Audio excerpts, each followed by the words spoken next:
Prospector. Ay, ay, ay. Ahora que estamos los tres, tomad los regalos. 2 chanclas de playa. ¿Qué os parece para ir a la playa? ¿Os gustan las chanclas de playa? Muy poca cosa, mamá. Si es que este año viene apretado. Y no me llames mamá, llámame Betty David. ¿Betty David? Sí, Betty David. ¡Betty David! Sí, joder, Betty David. ¿Queréis que os cuente la historia de la familia? ¡Sí, por favor! ¡Qué entusiasmo! Mirad, en la familia hemos tenido de todo. Hemos tenido un dentista. Señora, haga fuerza, cuida con la faja. Haga fuerza, señora, póngale su parte.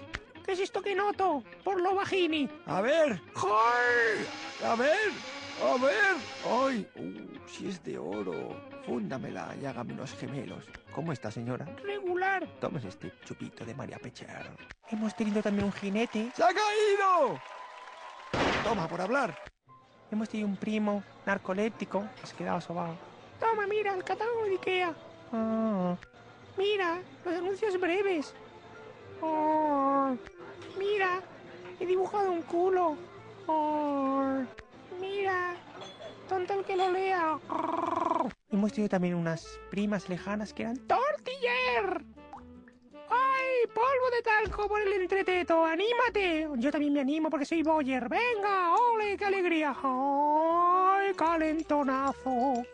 ¿Qué os ha parecido la historia de la familia? Os habéis quedado anonadados, ¿verdad? ¿Me decís algo, los dos? ¿Hijos míos?